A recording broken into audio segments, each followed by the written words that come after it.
우리는 동물원에서 수많은 동물을 마주해 인간의 욕심은 끝이 없고 더 예쁘고 희귀한 동물들을 만들어내 심지어 인간과 교잡종 실험도 진행된 적이 있어. 누워서 유튜브를 보는 지금 이 순간에도 많은 이종교배종들이 만들어지고 있어. 이 사진 한번 봐봐. 이 동물의 이름은 레오포냐. 사자의 갈기와 표범의 무늬를 가지고 있어. 사자와 표범의 이종교배로 태어난 동물이야. 실제로 표범 속 동물 중에서 사자와 가장 유전적으로 가까운 동물은 표범이라고 해. 사자 새끼 시절에 표범과 같은 무늬를 갖고 있는 이유야. 그런데 대부분 레오폰들은 성체로 성장하기 전에 목숨을 잃어. 그러나 사진 속 레오폰은 성체까지 살아남았어. 일본의 고시엔 한신파크에서 태어난 레오폰들만이 성체까지 살아남았다고 해. 사진 속 수표범과 암사자가 임신을 하게 되었어. 그렇게 3남매 레오폰들이 태어나게 돼. 이종교배로 태어난 수컷들은 생식 기능이 없어. 호르몬과 영양제를 섞어 먹여도 번식이 가능해지는 일은 없었어. 그런데 암컷은 번식이 가능하거든. 1967년 정말 놀라운 일이 일어나. 한신파크에서 사자와 표범의 교배로 나온 레오폰과 호랑이를 교배시키는 시도를 해. 그 이름은 타이폰. 사자, 표범, 호랑이의 피가 모두 섞인 맹수를 만드는 계획이었어. 그렇게 1967년 10월 이토주 동물원에서 수컷 벵골 호랑이를 데려와 암컷 레오폰과 짝을 맞춰. 놀랍게도 얼마 뒤 암컷 레오폰이 임신됐다는 사실이 확인되었어. 그러나 얼마 가지 않아 암컷 레오폰은 아이를 잃게 돼. 그 이후 레오폰들은 후손 없이 모두 목숨을 잃었어. 1985년 7월 19일 마지막 남은 레오폰이 목숨을 잃고 이젠 어디에도 더 이상 레오폰은 존재하지 않게 됐어. 더 놀라운 점은 아프리카의 상상 속 동물 마로지가 어쩌면 자연에서 나온 레오폰이 아니냐라는 의견도 존재했어. 크립티드 마로지의 가장 큰 특징은 얼룩무늬를 가진 사자라는 점이었거든. 그러나 자연적으로 레오폰이 발생할 확률은 사실상 없다고 해. 호랑이랑 고양이 합쳐서 호양이는 어때? 호랑이는 표범학과고 고양이는 고양이학과라 종이 달라. 교배가 불가능해. 자꾸 말도 안 되는 소리 하면 돈가스로 만들어버린다. 인간과 다른 종을 교배시킬 수 있을까? 정말 놀랍게도 실제 사람과 침팬지를 교배시킨 미친 박사의 실험이 존재해. 그 이름은 휴먼지 프로젝트. 미국 진화 심리학자 고든지 갤럽은 이렇게 말했어. 약 100년 전 인간과 침팬지의 혼종이 태어났다가 공포에 질린 의사들에 의해 사살됐습니다. 그리고 실제 암컷 침팬지의 인간 정자를 수정해 휴먼지를 임신시켜 출산까지 했다고 말했어. 이 사람은 1920년 러시아의 생물학자 일리아 이바노프야. 1901년 일리아는 세계 최초로 동물 인공 수정에 성공해 생물학에 큰 영향을 끼친 사람이야. 그러나 일리아의 연구는 끝나지 않았어. 결국 그는 휴먼지 프로젝트를 진행하게 돼. 인공 수정으로 새로운 종을 탄생시킬 수 있다고 믿었어. 인간과 침팬지의 유전자는 95% 이상 일치하기 때문에 가능할 거라 생각했어. 당시 소련은 인간의 지능과 침팬지의 피지컬이 합쳐진다면 엄청난 노동력과 군사력으로 세계를 제패할 수 있다고 믿고 연구에 지원을 아끼지 않았어. 일리아는 아프리카까지 건너가 수차례 실험을 진행해. 그러나 계속 실패했어. 결국 그의 실험은 전 세계로 알려지게 되고 미친 과학자라는 이름이 붙게 돼. 끝내 모든 죄를 뒤집어쓰고 러시아에서 추방당한 뒤 뇌출혈로 인해 목숨을 잃어. 영화 혹성 탈출을 실제로 재현하려고 한 거야. 사람들은 과학자가 미치면 더 무서운 이유라고 말했어. 그런데 실제로 올리버라는 침팬지는 다른 침팬지들과는 달리 직립보행을 하고 사람처럼 행동했어. 당시 많은 사람들이 인간과 침팬지의 이종교배로 태어난 종이라고 주장해. 거기다 염색체 의뢰 결과 인간과 원숭이과의 사이인 47개의 염색체를 가지고 있었어. 새로운 종이 발견됐다며 휴먼지의 탄생이라고 말했어. 그러나 1997년 올리버의 염색체를 다시 정밀 검사한 결과 다른 침팬지들과 같은 48개의 염색체를 가졌다고 밝혀져. 그제서야 올리버는 휴먼지가 아닌 침팬지라는 결론에 도달해. 그러나 올리버가 어떻게 사람처럼 행동했는지는 아직까지 밝혀지지 않았어. 그럼 휴먼지는 존재하지 않는 건가? 롤 브론즈 티어 가면 휴먼지 많이 있던데. 뭐래, 넌 브론즈보다 낮은 아이언이잖아. 휴먼지는 세상에 존재하지 않아. 그러나 무서운 건 현재 인간의 기술력으론 휴먼지를 만드는 게 가능하다고 해. 단지 윤리적인 문제로 인해 금지되어 있을 뿐이야. 할 수 있다고 다 해야 한다는 건 아니니까. 한 꿀꿀이 분께서 이런 사진을 보내주셨어. 얼룩말과 호랑이가 교배해서 나온 얼랑이 호룩말이라고 해. 장난해? 그럼 이것도 가능해야지. 다커뿔소, 오리말, 해미온, 콜리펀트, 티클리펀트. 야, 이건 아니지. 무슨 동물 3마리가 합쳐져. 이 사진들은 누가 봐도 합성이야. 그런데 이 사진은 왠지 있을 법하게 느껴지잖아. 이 영상 한번 봐봐. 인도 오디샤 지역 숲에서 실제로 촬영된 흑호의 모습이야. 이 검은 호랑이는 전 세계에 7, 8마리밖에 존재하지 않는다고 해. 이처럼 검은 호랑이는 멜라닌 색소 과다증으로 털이 검어지거나 무늬가 굵어지는 아븐디즘 호랑이의 경우가 있어. 그런 호랑이들을 검은 호랑이라고 불러. 거기에 정말 낮은 확률로 알비노증까지 가지고 있다면 이 호랑이가 되는 거야. 흰 피부, 굵은 무늬에 붉은 눈까지. 아, 물론 얼룩말 호랑이 교배종은 절대 아니야. 우리 아빠 얼룩말 아니야?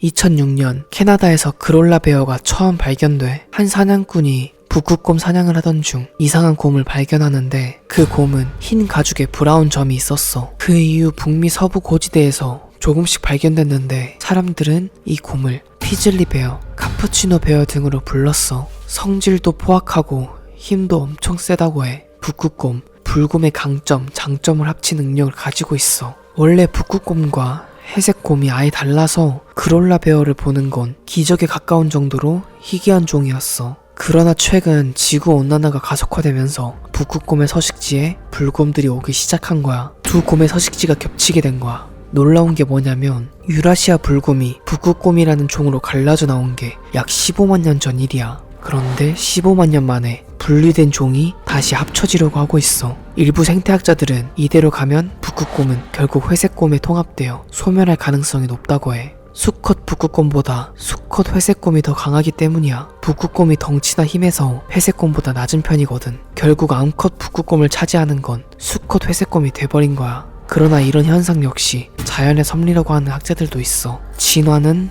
끝없는 잡종의 역사라는 말이 있잖아. 안 돼, 북극곰 사라지지 마. 사라진다기보다 새로운 종으로 더 많아지는 거야. 서로 섞이는 것 뿐이지 사라지는 건 아니야. 물론 이렇게 새하얀 북극곰은 이제 못 볼 수도 있겠지만 어쩌면 북극곰들의 마지막 남은 생존 방식이 아닐까?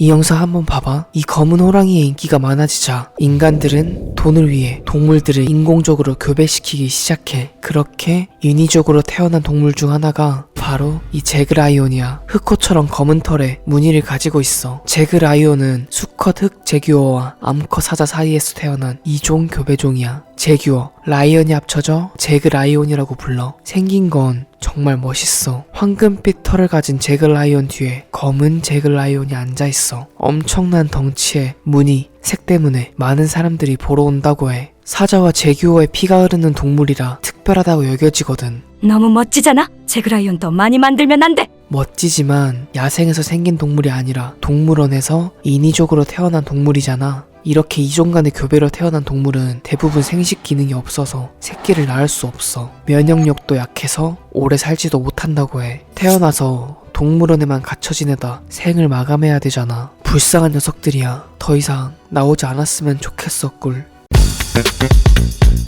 호랑이와 사자는 교배가 가능해. 그런데 그 부모가 수컷이냐 암컷이냐에 따라 이름이 바뀌어. 우리가 흔히 아는 라이거는 수컷 사자와 암컷 호랑이에서 태어난 생명체야. 그러나 그 반대로 수컷 호랑이와 암컷 사자 밑에서 태어난 생명체가 바로 타이곤이야. 타이온, 타이언, 타이건, 타이글런 등으로 불려. 덩치가 부모보다 훨씬 작고 호랑이처럼 희미한 줄무늬가 존재해. 무엇보다 성격이 일반적인 사자, 호랑이보다 훨씬 더욱 사납다고 알려져 있어. 역시나 교배 능력이 떨어지고 극소수의 암컷들만이 교배 능력을 가지고 있다고 해. 라이거는 들어봤어도 타이거는 태어나서 처음 보는데. 맞아. 대부분 사람들이 라이거는 알고 타이곤은 모르고 있어. 그 이유는 단순해. 라이거가 타이곤보다 훨씬 크기 때문이야. 사람들은 더 놀라운 걸 좋아하거든. 그래서 덩치가 큰 라이거만 인위적으로 교배를 시켜 만드는 거야. 타이곤은 덩치가 작아서 사람들이 비교적 덜 신기해하거든. 반면 라이거는 기네스북에 등재된 살아있는 고양이과 동물 중 가장 큰 동물이야. 무려 400kg에 길이가 3.3m야. 라이거는 거대증을 가지고 타이곤은 외소증을 가졌어. 그 이유는 간단해. 암사자에게만 성장 억제 유전자가 있기 때문이야. 숫사자를 부모로 둔 라이거는 성장 억제가 되지 않아 거대해지고 암사자를 부모로 둔 타이거는 더 작아지는 거지. 물론 두 동물 모두 수명이 짧고 인간의 욕심에 의해 만들어진 생명체들이야. 자기들도 결함을 가지고 태어나고 싶진 않았을 테니까. 그러나 지금 이 순간에도 세계 곳곳에선 라이거들이 관상용으로 만들어지고 있어. 놀랍게도 라이거는 덩치가 커서 임신을 한 암컷 호랑이들이 대부분 배를 갈라져 낳는 제왕절개를 해야 한다고 해. 인간들은 정말 대단하면서도 잔인한 동물인 것 같아. 티타늄 같은 고급스러운 느낌을 가진 이 생명체의 이름은 홀핀이야. 고래의 웨일과 돌고래의 돌핀의 합친 이름이야. 수컷 흑범고래와 암컷 큰 돌고래의 교배로 탄생하는 굉장히 희귀한 생명체야. 흑범고래의 검정색과 큰 돌고래의 흰 빛이 섞여 이런 회색빛 홀핀이 나타나. 홀핀은 모두 수족관에서 탄생했어. 야생에서 홀핀이 나올 가능성은 희박하다고 해. 그런데 더 놀라운 건 홀핀의 이빨 개수야. 보통 큰 돌고래의 이빨은 88개이고 흑범고래의 이빨은 44개라고 해. 그 아래에서 태어난 홀핀의 이빨은 66개로 딱 중간이야. 이빨이 살벌해. 내 아버지는 고래였고 어머니는 매우 용감한 돌고래였습니다. 이 고래들 말고도 바다의 유니콘이라 불리는 일각고래와 흰 돌고래 밑에서 태어난 난루가도 있다고 해. 그런데 이 난루가가 워낙 희귀해서 사진 자료를 찾을 수 없었어.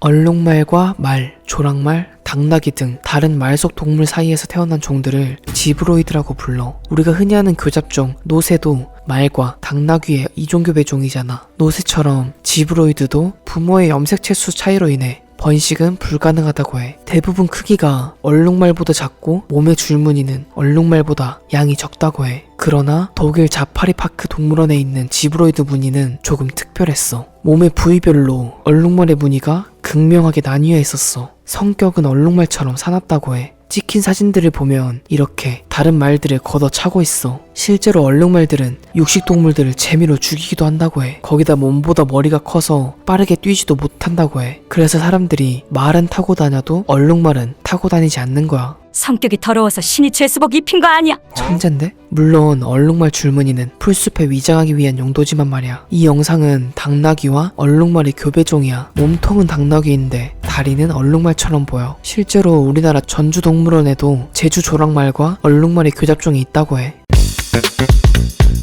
2014년 하일랜드의 한 농장에서 염소와 양의 교배종이 태어났다고 해. 염소와 양을 합쳐 기프로 불리는 이 희귀동물은 인공적으로 교배시키진 않았다고 해. 염소와 양의 경우 임신이 되긴 하지만 대부분 태아 상태에서 숨지는 경우가 많거든. 그러나 이 녀석들도 생식 능력은 없다고 해. 염소랑 양의 새끼라서 귀여움이 2배가 된 것 같아. 맞아. 귀엽긴 정말 귀여워. 염소의 카리스마와 양의 귀여움이 합쳐져 매력 있긴 한 것 같아. 살아가는 동안은 행복하게 잘 살았으면 좋겠어.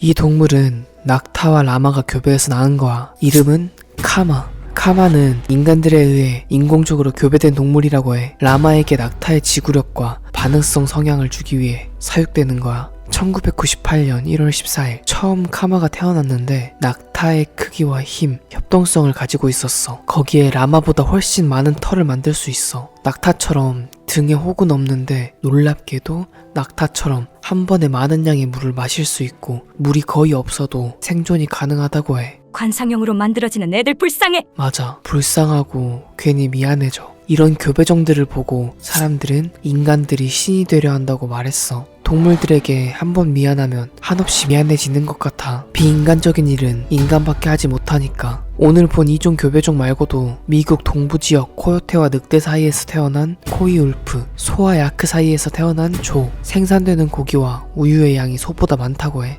서벌과 샴고양이의 교배종, 사바나캣, 사자와 햄스터의 교배종 아니 이건 아니야. 잘못 들어갔네. 이렇게 다양한 이종 교배종들이 살아가고 있어. 개인적으론 돈 되는 일 말고 멸종 위기종인 친구들을 다시 번식시켜서 살리는 기술이 발전하면 좋겠어 꿀. 2024년 4월 6일 커뮤니티에 댓글 남겨주신 서주익님 지식 한 줄 감사합니다. 이 지식은 나중에 도서관 벽면에 꼭 넣어드릴게요.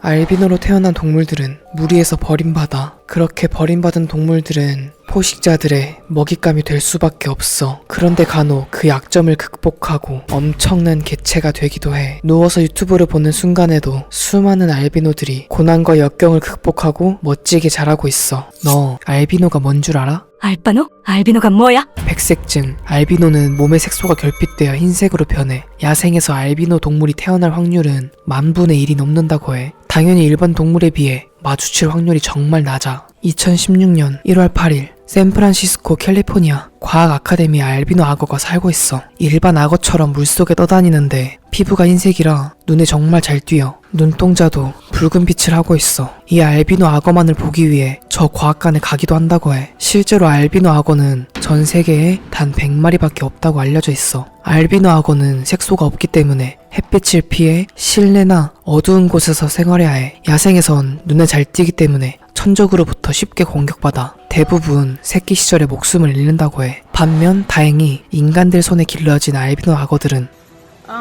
Get it right there. 표정만 봐도 너무 행복해 보이지 않아? 꼭 아기처럼 들고 있는 게 귀엽잖아. 맞아. 긁어주는 걸 좋아하는 게 일반 악어랑 다를 게 없는 것 같아. 2019년 7월 31일 나미비아 북서부 에토샤 국립공원에서 놀라운 영상이 올라와. 흰색의 피부를 한 코끼리가 발견돼. 코끼리는 엄청난 덩치에 상아를 하나만 가지고 있었어. 사람들은 지구상에서 가장 아름다운 생물이라고 말했어. 실제로 불교 국가에서는 흰 코끼리가 굉장히 신성시되는 동물이거든? 저거 페인트로 칠한 거 아니야? 맞아. 실제로 전문가들도 이 영상을 보고 알비노 코끼리가 아니라고 말했어. 저 코끼리는 햇볕에 진흙이 구워져서 하얗게 보이는 거라고 해. 2019년 8월 8일 인도 타밀나두 사원 행렬을 하던 중 촬영된 영상이야. 정말 하얀 코끼리가 거리를 걷고 있어. 그러나 저 코끼리 역시 분필이나 페인트로 칠해진 것 같아. 너무나도 선명한 흰색을 띠고 있거든. 세계 곳곳에서 알비노 코끼리의 목격담은 이어져 왔어. 그러나 이 흰 코끼리 역시 스스로 진흙을 몸에 뿌린 뒤 햇볕으로 구운 거였어. 먼지 목욕을 하면 저렇게 하얗게 된다고 해. 그럼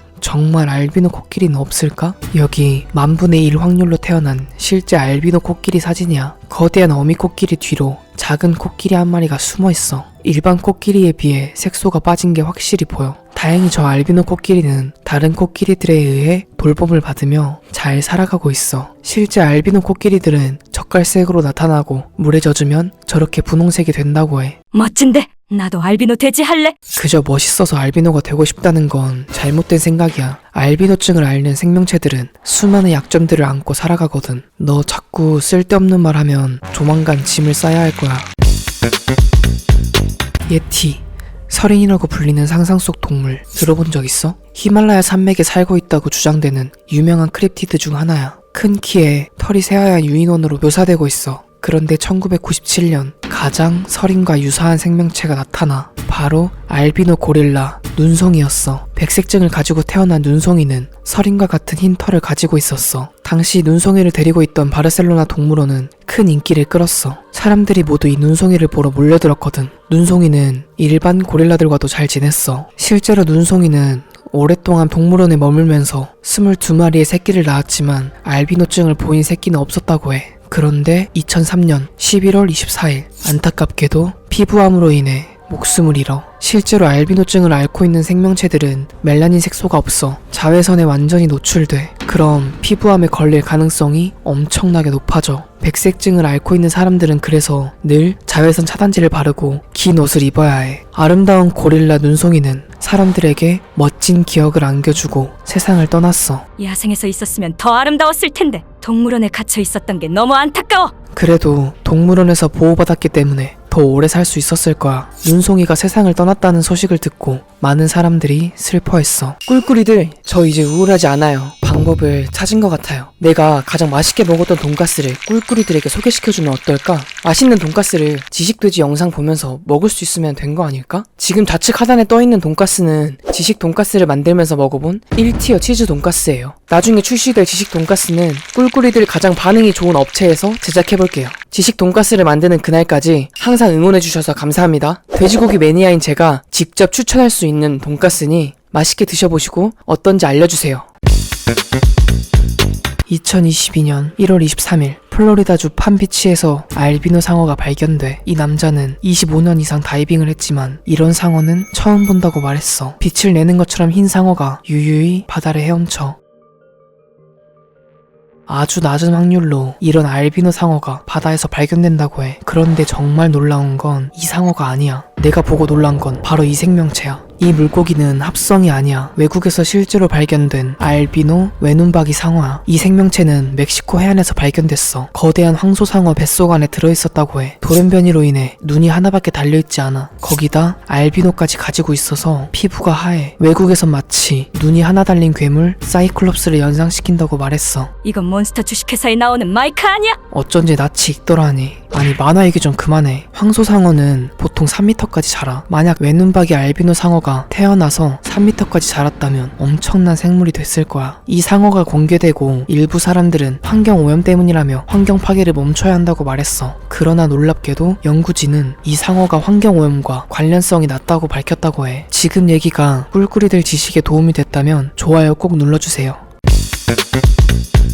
케냐 북동부의 히롤라 지역에서 알비노 기린을 발견해. 더 놀라운 건 한 번에 2마리의 알비노 기린을 발견했다는 거야. 어미 기린과 새끼 기린이 동시에 발견돼. 정말 보기 드문 장면이라고 해. 일반 기린과 비교해보면 그 차이를 정말 잘 알 수 있어. 그런데 어느 날 영상 속 어미 기린이 밀렵꾼에 의해 목숨을 잃었다고 해. 해당 보호구역 책임자는 아직 밝혀지지 않은 밀렵꾼의 정체를 수사 중이라고 해. 그렇게 저 새끼 기린은 세계에서 유일한 알비노 기린이 되었어. 이 기린이 어디 있는지 위치를 공개하지 말자. 맞아. 영상을 보고 밀렵꾼들이 사냥을 하러 오거든. 적어도 보호라도 해줬으면 좋겠어. 나중에 저 기린에 대한 이야기를 책으로도 꼭 써보고 싶어. 저는 꿀꿀이들과 함께 지식 도서관을 만들고 싶어요. 같이 도서관 만들어 주실 꿀꿀이들은 구독 꼭 눌러주세요. 2012년 11월 17일 영국 해양공학자 댄 피셔 씨가 놀라운 영상을 촬영해 깊은 바닷속 거대한 흰색의 무언가를 발견해. 저 생명체는 주변의 여러 고래들과 함께 물고기를 사냥하고 사라졌다고 해. 사람들은 저 영상을 보고 남극의 괴생명체 닌겐이 아니냐며 논란이 됐어. 그런데 2012년 9월 25일 비슷한 생명체를 찍은 영상이 올라와.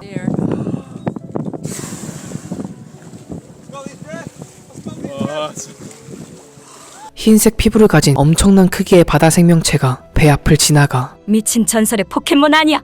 마스터볼 던져라. 맞아. 저 생명체는 혹등고래 알비노 개체로 세상에 단 하나뿐인 개체라고 해. 이름은 미갈루야. 하와이어로 하얀 친구라는 뜻이야. 미갈루는 수천 마리의 혹등고래들과 함께 남극에서 남태평양을 돌아다녀. 지금 이 순간에도 저 알비노 혹등고래는 바다 어딘가를 헤엄치고 있어. 아주 희귀한 확률로 바다에서 저 혹등고래를 만나게 되면 환상 속 동물을 만난 것 같은 느낌을 준다고 해.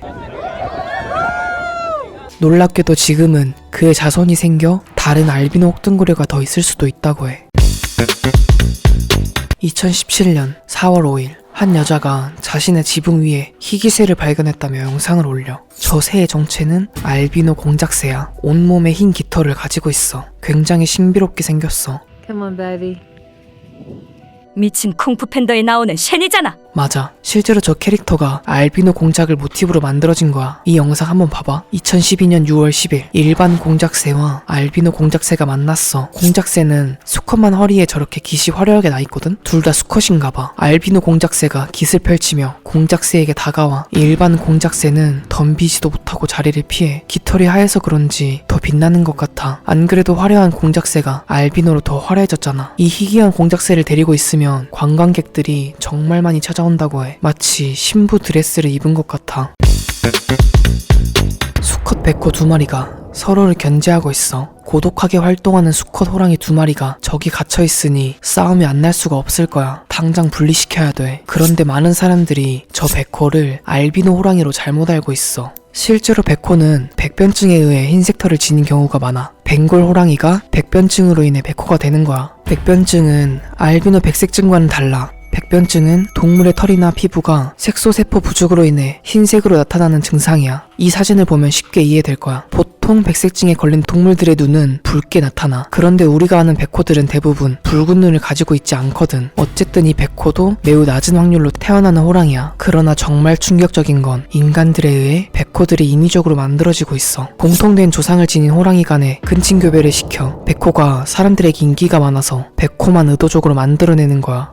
그런데 이건 유전자 오염을 일으킬 수 있는 위험한 행동이라고 해. 일부 사람들은 백호는 사람이 만들어낸 인공적 동물이라고 말했어. 무엇보다 인공적으로 백호를 만들게 되면 그 백호들은 높은 확률로 장애를 가지고 태어나. 대표적으로 사시 증세가 있어. 시각적인 장애를 초래한다고 해. 실제로 이렇게 안면 기형을 가진 호랑이로도 태어나. 내가 제일 좋아하는 동물이 백호인데 이런 슬픈 사연이 있었다니. 맞아. 지금까지 우리가 알고 있던 이미지는 대부분 꾸며진 모습이었던 거야. 인간의 욕심 때문에 백호만 갈수록 힘들어하고 있어. 더 이상 돈을 위해서 생명을 막다루지 않았으면 좋겠어.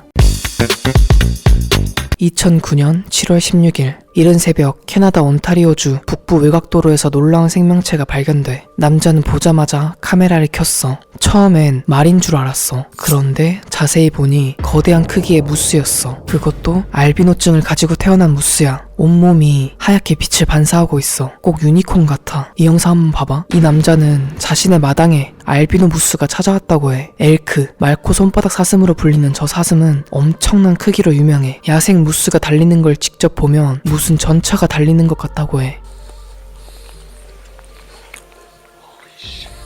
그런 무스가 마당에서 사과를 따먹고 있어. 그런데 바로 그때 잔디 깎는 기계가 무스에게 다가가. 무스는 발길질로 기계를 공격해. 저 사슴은 그렇게 몇십 분 동안 잔디 깎는 기계와 사투를 벌였다고 해. 온몸이 하얘니까 정말 유니콘 같지 않아? 저 기계 고장나면 AS 센터에 뭐라고 말해야 돼. 그러게. 무스 공격에 대한 보조는 안 될 것 같은데.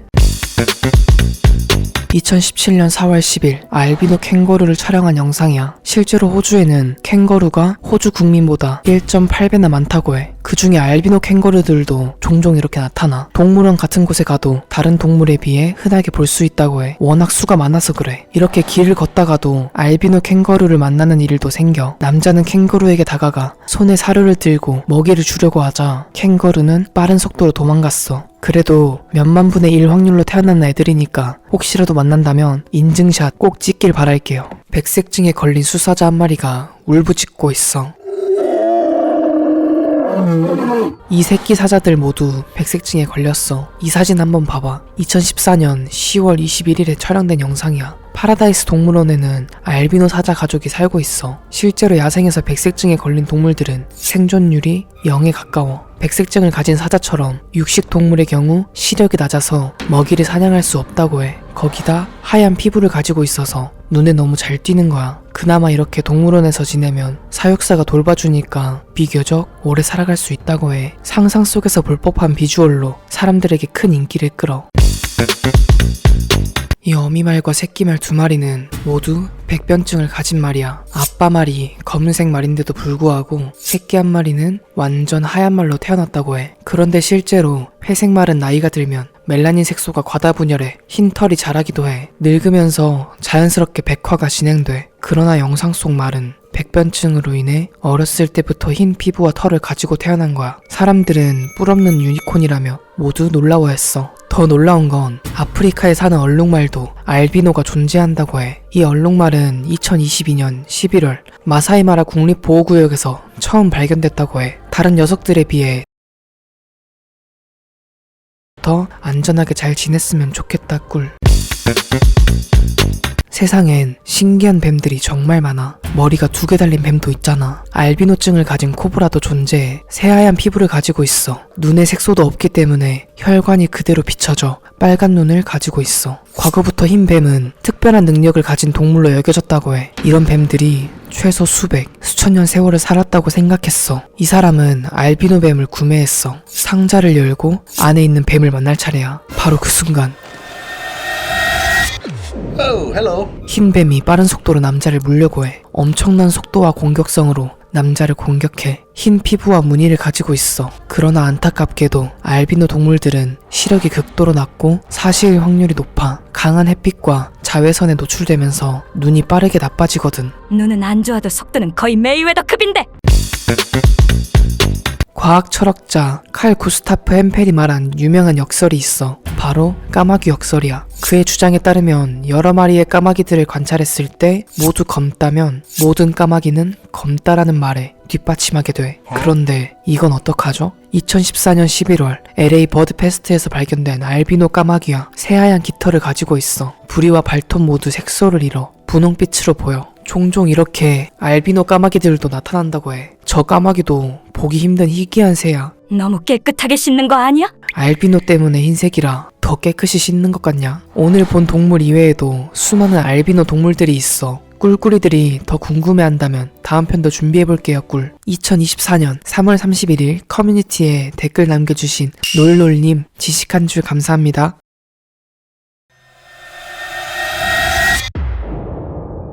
우리는 날씨가 더워지면 바다로 향해. 바닷속엔 수많은 거대한 생명체들이 존재해. 그런데 정작 너를 죽음으로 이끄는 동물들은 생각보다 작은 녀석들이야. 누워서 유튜브를 보는 지금 이 순간에도 많은 사람들이 목숨을 잃고 있어. 블루 드래곤으로 알려진 푸른 갯민숭 달팽이는 세상에서 가장 아름다운 연체동물이라고 불려. 크기는 손바닥 안에 들어올 정도로 아주 작아. 다 성장해도 3에서 5cm밖에 안 돼. 전설의 포켓몬 아니냐? 맞아. 영화 속에 나올 것 같은 신비로운 생김새야. 하지만 너가 만약 바다에서 이걸 발견한다면 절대로 만져선 안 돼. 푸른개 민숭 달팽이는 독이 있는 생물을 잡아먹고 몸에 독을 쌓아뒀다 위험에 처하면 내뿜어. 이 녀석들은 주식으로 고깔 해파리나 청해파리 등 독성이 매우 강한 해파리들을 먹어. 그 해파리의 강한 독성을 손가락과 발가락같이 생긴 신체 부위에 저장해. 그리고 위급 상황이 오면 그 독을 사용하는 거야. 색이 유난히 푸르고 화려한 이유도 나는 독을 가지고 있다 라는 경고를 하기 때문이야. 위쪽은 바다에 자연스럽게 숨겨지도록 밝은 회색이고 아래쪽은 화려한 무늬의 푸른색이야. 사람으로 치면 매일 배영을 하면서 살아가는 거야. 푸른갯 민숭 달팽이의 몸색은 경고색과 보호색의 역할을 동시에 하고 있어. 먹이를 통해 독을 만들기 때문에 독성 먹이를 먹지 않았다면 안전하게 만져도 괜찮아. 하지만 바닷가에서 만난다면 어떤 먹이를 먹은 후일지 모르니 절대 가까이 가지 않는 게 좋아. 푸른갯 민숭 달팽이에게 쏘이게 되면 심각한 통증과 함께 메스꺼움, 구토, 급성 알레르기, 호흡곤란 등이 일어날 수 있어. 해양생물학자 제이스 터넬은 통증은 최대 3시간까지 지속되며 누군가 바늘로 피부를 긁는 듯한 느낌이 든다.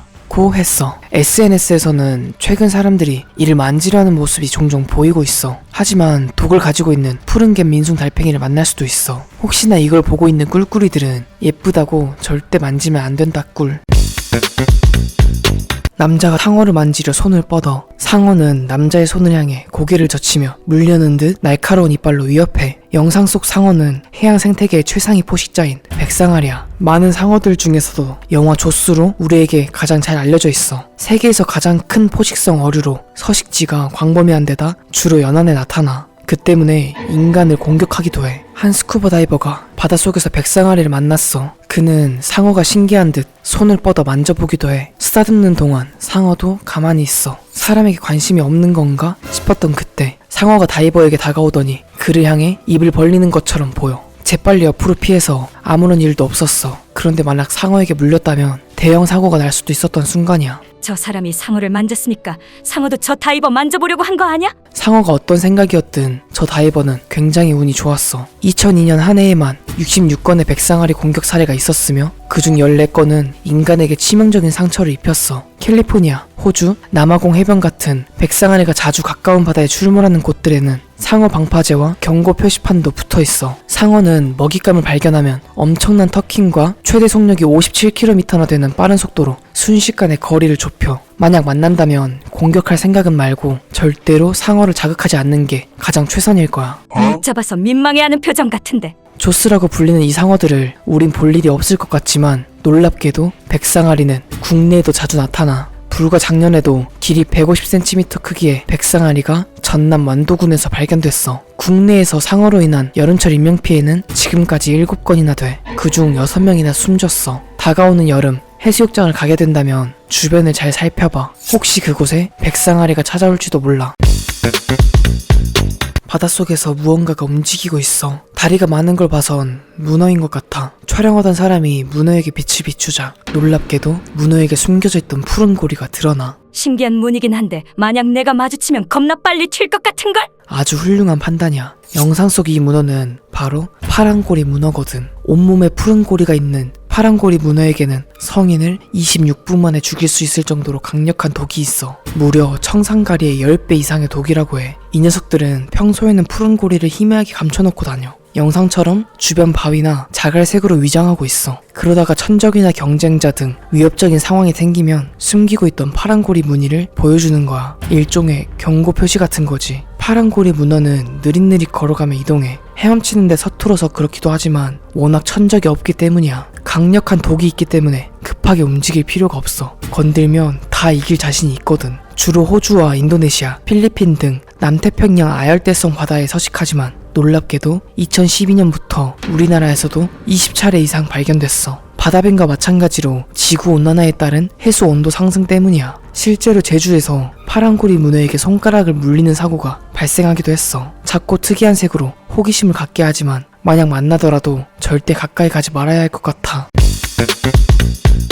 2013년 7월 10일에 올라온 영상이야. 이 다이버는 다이빙 중 거대한 물고기를 만났어. 그가 손으로 물고기의 이곳저곳을 만져도 물고기는 손길을 거부하지 않아. 물고기와 인간의 교감이 순조롭게 이어지는 것처럼 보여. 남자가 카메라를 향해 이런저런 수신호를 보내고 카메라는 그 모습을 담아. 카메라를 더 내리라는 듯한 제스처를 취하던 그때 갑작스러운 일이 일어나. 갑자기 거대 물고기가 남자를 공격해. 덩치에 비해 놀랍게도 빠른 속도야. 입을 벌리고 남자를 물려고 하는 것 같아. 남자는 놀라서 물고기에게 주먹질을 하고 물고기는 유유히 돌아 다시 남자의 뒤로 돌아와. 아니 마지막 물고기 모습이 너무 무섭게 생겼는데. 아무리 순해 보여도 어떻게 돌변할지 알 수 없으니 역시 바닷속에서는 조심하는 게 좋을 것 같아. 육지에 비해 사고가 나면 대처하기도 더 어렵잖아.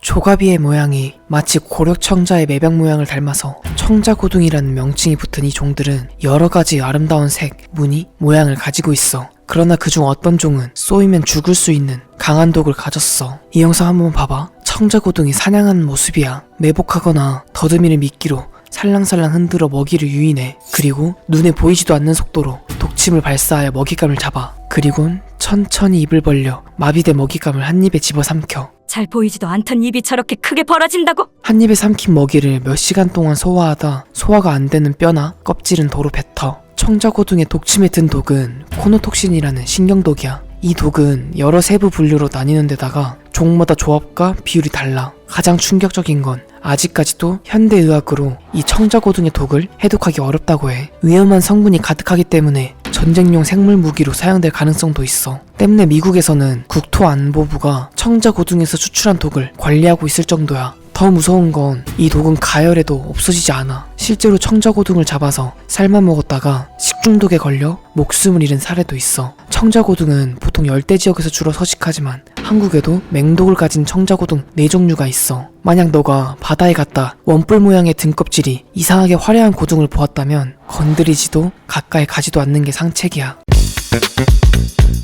뱀이라고 하면 흔히 코브라, 살모사 등을 떠올려. 하지만 바다에 사는 뱀도 존재해. 육지에 사는 뱀과 똑같이 파충류로 분류돼. 그러나 바다뱀은 헤엄을 잘 치기 위해 꼬리가 노처럼 세로로 납작하게 생겼어. 육지에서처럼 바다뱀들도 S자로 헤엄쳐. 물속에서 헤엄치는데 많은 에너지를 쓰기 때문에 육지의 뱀들보다 수명이 더 짧다고 해. 이 바다뱀의 무서운 점은 바로 치명적인 독을 가지고 있다는 거야. 바다뱀의 독은 코브라보다 무려 10배 이상 강한 맹독이라고 해. 약 2에서 3mm의 이빨로 먹잇감을 물어 자신보다 두꺼운 물고기도 한 입에 삼켜버려. 초대형 식사를 하고 있네. 완전 포식이야. 다행히 잠수복 같은 옷은 이빨로 뚫지 못하는 경우도 있어. 그러나 우리가 여름에 흔히 입는 수영복은 얇기 때문에 조심해야 돼. 실제로 실수로 바다뱀을 밟아서 물린 사고도 있었어. 찬물을 싫어하는 바다뱀은 태평양과 인도양의 열대, 아열대, 온대 바다에서 살아. 바다에서 살지만 바다뱀 또한 파충류라 서식 환경의 온도 조건에 아주 큰 영향을 받아.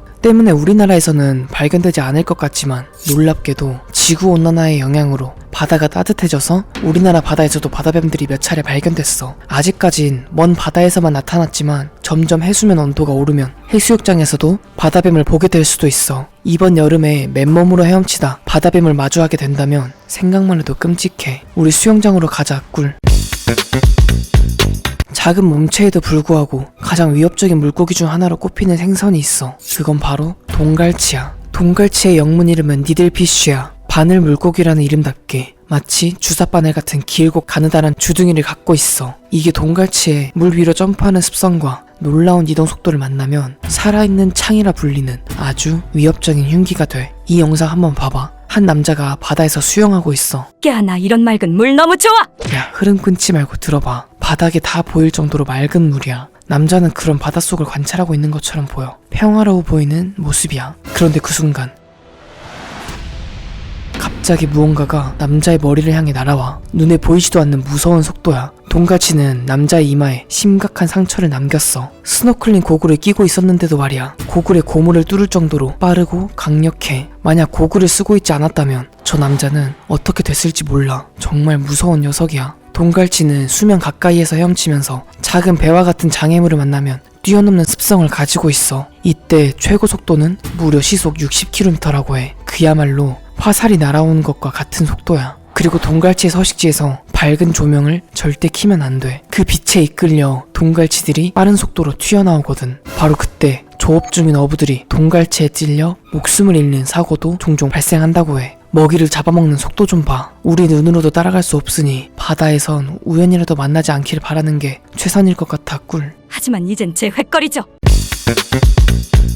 이 영상 속 물고기를 바닷속에서 만났다고 생각해봐. 과연 바로 발견할 수 있을까? 만약 발견하지 못하고 이 물고기를 밟기라도 한다면 아주 끔찍한 일이 벌어질 거야. 돌처럼 보이는 이 물고기는 호주에서 다이빙할 때 가장 주의해야 할 어류 중 하나로 뽑은 스톤피쉬야. 주로 산호초에 돌처럼 위장하여 주변을 지나는 작은 생물들을 포식하며 살아가. 머리 위쪽과 등 지느러미 돌기에는 독가시가 있어. 베르코톡신이라 불리는 독인데 이 독은 코브라가 지니고 있는 독과 상당히 유사해. 쏘이게 된다면 사람도 사망할 수 있어. 스톤피쉬는 깊은 바닥에서 낮게 기어서 움직이고 은신할 만한 곳을 찾으면 오랜 기간 동안 같은 자리에서 서식해. 가장 무서운 점은 보호색을 가지고 있기 때문에 주변의 바위 같은 환경과 구별이 안 된다는 거야. 심지어 물 밖에서 24시간까지 생존 가능할 정도로 생명력이 강해. 얕은 물에도 두려움 없이 올라오기도 해. 그래서 바닷속이 아니라 해변을 거닐다 이 스톤피쉬를 밟아서 사고가 나는 경우도 많아. 12개에서 14개의 맹독성 독침에 찔리게 되면 즉각적인 호흡곤란과 심장마비로 인하여 큰일이 날 수도 있어. 걷다가 밟아서 발에 쏘인다면 그나마 시간을 벌 수 있겠지만 바닷속에서 스쿠버 다이빙 등을 하다 몸통이나 심장 주위를 찔린다면 사망 위험은 더욱 커져. 근데 쟤 먹을 수 있나? 3초에 성인 60명을 죽일 수 있는 스치기만 해도 목숨을 잃게 만드는 무서운 생물이 있어. 바로 상자 해파리야. 이름은 해파리라고 되어 있지만 사실 해파리가 아니야. 해파리와 비슷한 종류의 자포동물이야. 4개의 면을 가지고 있어서 상자라는 이름이 붙여졌어. 그리고 각각 한 면에 15개까지의 무려 3m까지 자유자재로 길이 조절이 가능한 촉수를 가지고 있어. 상자 해파리는 일반 해파리들과 다르게 눈이 고도로 발달됐어. 보통 해파리는 해류를 따라 둥둥 떠다니며 이동하지만 상자 해파리는 앞을 가로막는 물체도 피하며 빠르게 헤엄을 치고 다닐 수 있어. 이는 눈을 24개나 가지고 있기 때문이야. 눈마다 하나하나 고유 기능을 가지고 있어. 가장 발달이 잘 된 눈은 물체의 색과 크기를 구별할 수 있을 정도야. 그럼 사람도 알아서 좀 피해주면 안 되나? 상자 해파리의 촉수에는 독을 뿜는 자세포가 바늘처럼 나와. 그리고 그 침은 대략적으로 5,000개가 있어. 워낙 강한 독을 가지고 있기 때문에 바다의 말벌이라는 별명을 가지고 있어. 알레르기가 있다면 즉시 목숨을 잃고 대부분 엄청나게 큰 고통으로 기절해. 헤엄쳐 나오지 못하고 익사해 죽는 경우도 많아. 게다가 이 독은 혈액과 혈관, 피부 모든 부위에 작용하는 독이라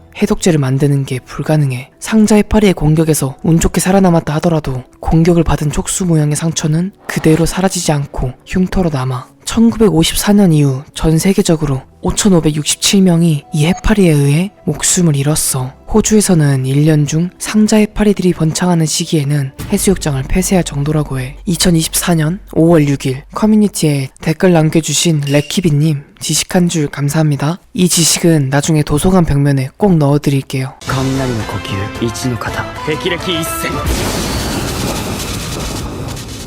영국의 유명한 탐험가 베어 그릴스가 이런 말을 했어. 뱀을 사냥한 뒤 머리를 잘라서 땅속 깊이 묻으라고. 만약 너가 그 사실을 모르는 상태라면 잘린 뱀의 머리에 물리게 될지도 몰라. 실제로 많은 동물들이 목이 잘려도 살아남을 수 있어. 누워서 유튜브를 보는 지금 이 순간에도 목밖에 없는 뱀에 의해 목숨을 잃고 있어. 2013년 8월 13일 한 남자가 뱀의 기습 공격을 받은 뒤 가까스로 녀석의 머리를 잘라내. 그런데 놀랍게도 뱀은 계속해서 몸을 꿈틀거리고 있어. 머리가 잘려있는데도 말이야. 실제로 이 뱀들은 목이 잘려도 바로 죽지 않아. 사람을 포함한 포유류는 정원동물이기 때문에 혈압이 높거든? 그래서 목이 다치면 과다출혈로 순식간에 목숨을 잃게 돼. 그러나 뱀같이 혈압이 낮은 변온동물은 혈액순환이 느려. 목이 잘려도 피가 많이 흘러나오지 않는 거야. 그런데 바로 그때 뱀의 꼬리가 뱀의 머리를 건드려. 뱀의 머리는 곧바로 자신의 몸통을 세게 물어. 물린 몸은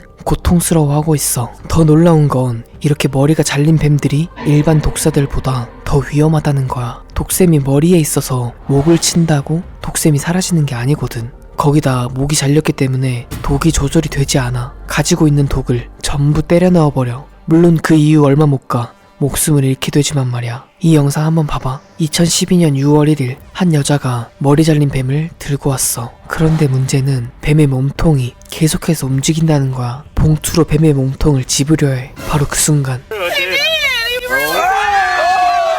그리고 이 모습을 뱀의 머리는 지켜보고 있어. 머리가 없어도 몸이 여전히 본능적으로 반응하는 게 정말 놀라워. 그러나 저 영상 속 뱀의 머리도 언제 사람들을 공격할지 몰라. 굉장히 위험한 장면이야. 용꼬리보다 뱀머리가 더 좋은 이유를 알 것 같은데. 이 영상 한번 봐봐. 남자가 목이 잘린 뱀을 집으려 해. 바로 그 순간 뱀이 이빨을 들이밀며 손을 물었어. 실제로 2018년 5월 27일 텍사스에서 있었던 일이야. 한 남자가 정원에서 잔디를 깎다 악질 방울뱀을 마주해. 남자는 삽으로 순식간에 뱀의 목을 내리쳤어. 그렇게 10분 뒤 뱀의 사체를 치우려던 그 순간 잘린 뱀의 머리가 남자의 오른손을 물어버려. 부인의 신고로 119에 도움을 받아 헬기를 타고 이송돼. 그러나 이미 몸 안에 방울뱀의 독이 퍼져 뇌출혈에 폐혈증성 쇼크까지 온 상태였어. 보통 뱀에게 물리면 해독제를 2회에서 4회 정도 맞거든? 이 남자는 26회분을 맞고도 안정이 되지 않았어. 그렇게 남자는 나흘 동안 혼수 상태로 지내다 깨어나. 그러나 여전히 신부전에 시달리고 있어. 심지어 손가락을 절단해야 할 수도 있다고 해. 뱀의 부인은 이렇게 말했어. 뱀이 죽은 뒤에도 물 수 있다는 것을 알았다면 예방 조치를 했을 거예요. 병원 관계자들도 그 사실을 몰랐었다고 해. 그러나 목에 잘린 뱀에 물린 사례는 세계 곳곳에서 발생하고 있어. 그로 인해 손가락을 자르거나 목숨까지 잃기도 해. 텍사스의 소동물 임상의학과 수의사 크리스틴 러커 박사는 머리 잘린 뱀에 물리는 것이 일반 뱀에 물리는 것보다 더 치명적이라고 말하기도 했어. 블루투스 기능 뺨치는데? 야, 넌 어떻게 그런 말을 해? 그런데 이런 뱀의 놀라운 생존력과 소문 때문에 뱀술을 담가먹는 사람들도 있어. 보양식으로 세계적으로 유명해졌어. 2004년부터 우리나라는 불법이 되었어. 그러나 중국에선 여전히 뱀술을 담가먹거든? 그런데 2021년 놀라운 일이 일어나. 불치병을 앓는 아들을 위해 그의 아버지가 살아있는 살모사들을 데려와 통에 살모사를 넣은 뒤 술로 가득 채워 뱀술을 만들어. 그렇게 1년 뒤 뱀술의 숙성을 다 마쳤다고 판단한 뒤 그의 아빠는 뱀술의 뚜껑을 열었어. 그런데 바로 그 순간 뱀이 튀어올라 남자를 콱 물어버려. 전문가들은 통 속에서 산소가 부족하기 때문에 1년간 뱀이 수면 상태로 버텼다고 해. 그리고 1년간 복수하기 위해 뚜껑이 열리기만을 기다리고 있었던 거야. 얼마나 분했으면 뚜껑 열자마자 잠에서 깨서 남자를 콱 물었겠어. 술에 취해 기억나지 않습니다.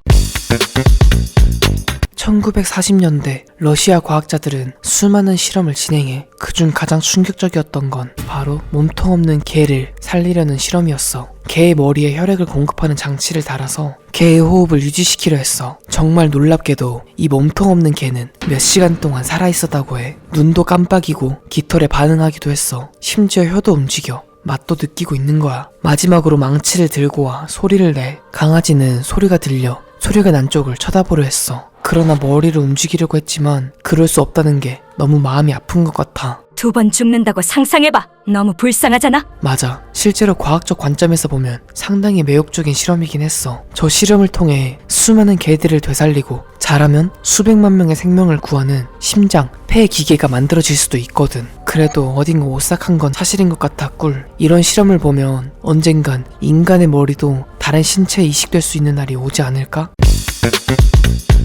이 영상 한번 봐봐. 2015년 3월 2일 몸통이 통째로 날아간 물고기가 머리만 둥둥 떠다니고 있어. 심지어 지느러미로 헤엄도 치고 있어. 이 사람은 좀비 물고기가 나타났다며 영상을 올렸어. 그런데 정말 놀랍게도 이 물고기들은 목이 잘려도 장기가 적출돼도 살아있는 경우가 있다고 해. 이 영상 한번 봐봐. 한 남자가 영상을 찍고 여자가 생선을 손질하고 있었어. 머리가 잘린 생선 내부는 내장이 모두 적출되어 텅 비어있어. 손질을 마친 뒤 생선 요리를 해먹기 직전이었어. 그리고 여자가 손수건으로 생선 꼬리를 잡은 바로 그 순간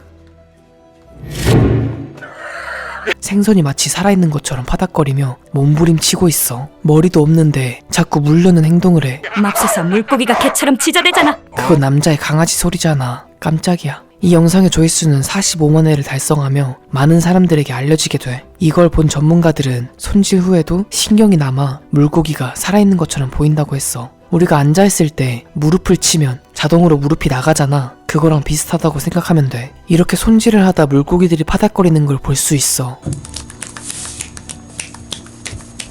그래서 회를 잘 뜨는 전문가들은 신경 죽이기를 가장 먼저 한다고 해. 사후 경직을 막아줘서 회 뜨기도 훨씬 수월하거든. 1945년 9월 10일 놀라운 일이 일어나. 농부였던 로이드 올스는 저녁으로 닭고기를 먹으려 했어. 5개월 동안 키운 닭 한 마리를 데려와 도끼로 닭의 머리를 내리쳐.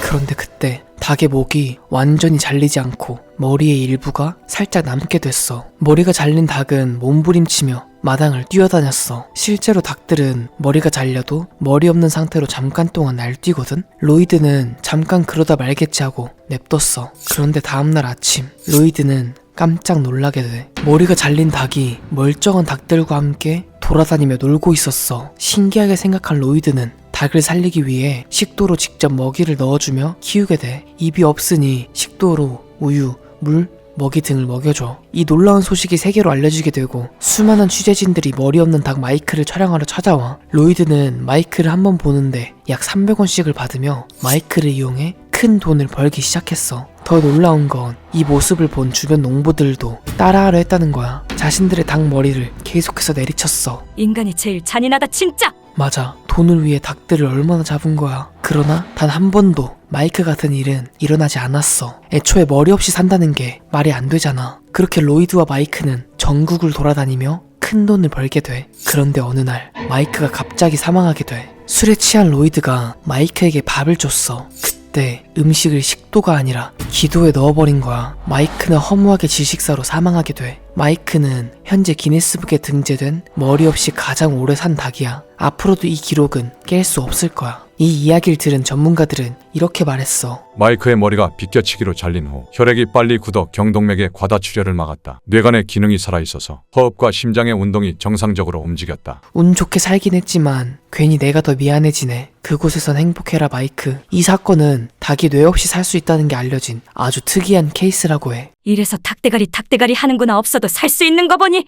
야, 얼마나 고통스러웠겠어. 그런 말 하지마. 밥 먹는 사람들은 시청에 주의해주세요 꿀. 이 영상 한번 봐봐. 머리가 잘린 바퀴벌레의 모습이야. 정말 놀랍게도 바퀴벌레는 머리가 잘려도 잠깐 동안 살아있을 수 있어. 그런데 그 잠깐이 일주일에서 2주 동안이나 산다는 거야. 바퀴벌레는 현존하는 가장 오래된 날개 달린 곤충이야. 3억 2천만 년 전 주라기 시대의 화석과 거의 유사한 모습을 하고 있어. 그만큼 생존에 있어서는 그 어떤 종보다 뛰어난 능력을 가지고 있어. 거의 무엇이든 먹을 수 있고 심지어 먹을 것이 없어도 오랫동안 생존이 가능해. 거기다 살충제를 뿌려도 살충제의 내성을 키워 순식간에 면역을 갖춰버려. 인간들은 계속해서 더 강력한 살충제를 개발해야 하는 거야. 바퀴벌레는 살충제의 교차 내성을 키워 한 세대 만에 내성이 6배나 강해질 수 있다고 해. 핵전쟁이 일어나면 이 바퀴벌레만 살아남는다는 말도 있잖아. 이렇게 머리가 잘린 바퀴벌레들도 죽는 이유가 뭔 줄 알아? 물을 못 마셔서 죽는 거라고 해. 인위적으로 먹이를 줄 경우 한 달이 넘도록 산 연구 결과도 있어. 바 선생 연구하는 연구자분들 진짜 존경합니다. 정말 놀라운 건 이 바퀴벌레들이 최초로 지구 밖에서 임신을 한 종으로 기록되어 있어. 급격한 온도 변화, 우주 방사능, 무중력을 이겨내고 번식에 성공해 과학자들을 놀라게 했어. 이 영상 한번 봐봐. 바다에 사는 갯민숭 부치야. 몸통과 머리가 완전히 잘려버렸어. 그런데 이 갯민숭 부치의 머리는 여전히 살아 움직여. 더 놀라운 건 3주가 지나자 심장을 포함한 몸통이 다시 자라났다고 해. 머리만 있으면 얼마든지 몸을 재생할 수 있는 거야. 심지어 이 갯민숭 부치들은 스스로 자신의 목을 자르기도 한다고 해. 그 이유는 기생충을 떨쳐내기 위해서야. 자신의 몸에 기생충이 붙으면 몸을 잘라내고 새로운 몸을 재생시켜 살아가. 몸을 빼앗아주마. 너 가져. 땡. 이 정도면 기생충보다 달팽이가 더 무섭다 꿀. 우리가 잘 아는 동물 중 팔다리를 재생시킬 수 있는 동물이 있어. 바로 우파루파라고도 불리는 아울로트리야. 일반 도마뱀들은 위기의 순간 꼬리를 자르고 도망가잖아. 그래도 다시 재생이 되거든. 그런데 이 멕시코 도롱뇽인 아울로틀은 즉사하지 않을 정도의 부상이라면 팔다리뿐만 아니라 뇌, 심장 등 장기의 재생까지 가능해. 재생하지 못하는 조직을 찾기 더 힘들다고 해. 그래서 지금까지도 재생의학 분야의 실험동물로서 이용되고 있어. 뇌도 재생하는데 팔 정도 재생하는 건 식은 죽 먹기야. 이 아울로틀은 잘린 부분에 아체가 생성돼. 이 아체는 일부 양서류와 어류에 나타나는 미분화인데 세포 상태로 모든 조직을 분화할 수 있는 능력을 가지고 있어. 이 아울로틀의 아체만 생성할 수 있다면 사람들도 재생 능력을 얻게 될 수 있어. 그래서 지금 이 순간에도 인간이나 포유류의 이 재생 능력을 재현하기 위한 연구가 진행되고 있어. 신체가 순식간에 재생되는 피콜로, 데드풀 실사판이 언젠간 나올지도 몰라. 이빨 빠져도 다시 났으면 좋겠다 꿀. 그럼 치과가 망해서 안 돼.